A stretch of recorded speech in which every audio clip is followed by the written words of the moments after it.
When I'm composing whatever I'm making, I kind of get in the flow, and it's a natural state of being for me. The biggest part that draws my eye to art, it's the aesthetics. I can see the technical elements and the visual part of the world around me.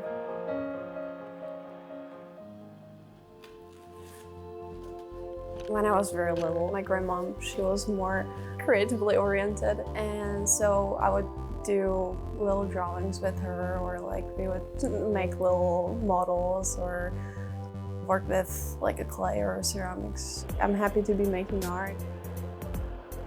Much like how an artist will choose a particular paintbrush to compose an image, a golfer will select a certain club for a shot.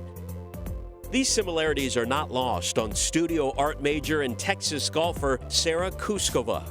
Back home in the Czech Republic, she was the top-ranked under-18 golfer, but her golf journey began a decade earlier, winning a tournament at the age of 6. My dad played at that time, and he took me with him to the golf course, and then I started to play at this little academy. Then I won this little tournament back home. That was such a huge motivator, seeing my parents there being happy and me loving the game. And that's, I think, why I still play golf. I wanted to pursue golf more, and since back in the Czech Republic we don't really have sports connected to the university, so the USA was the way to go, and I started to look at colleges here. I found the University of Texas, and I sent a couple of emails to coaches, and we got in touch.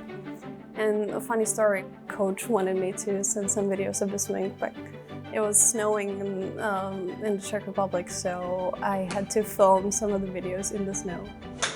He liked my accomplishments in the European Championships and on the world rankings, so it worked well, even though he never saw me play before we signed together, and that was one of my best decisions I've ever made.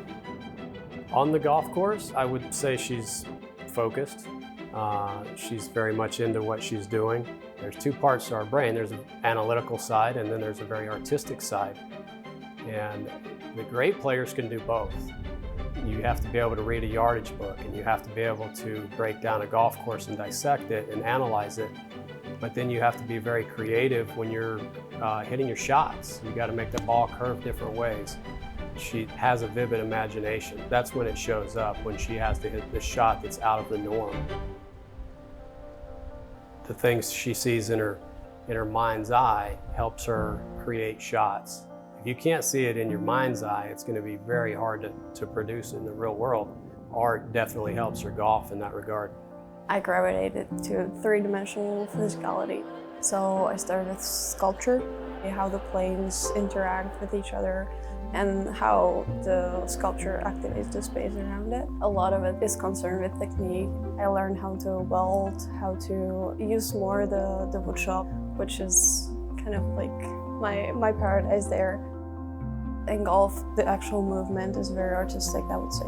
It interacts with the body and nature. The process of art is the feeling of easiness. In golf, there is much more pressure involved, so it's harder to get in the flow. In art, I don't have it because I do it as a hobby or an activity that I like and enjoy. Art helped me, in a sense, to find that liberty or freeness on the golf course.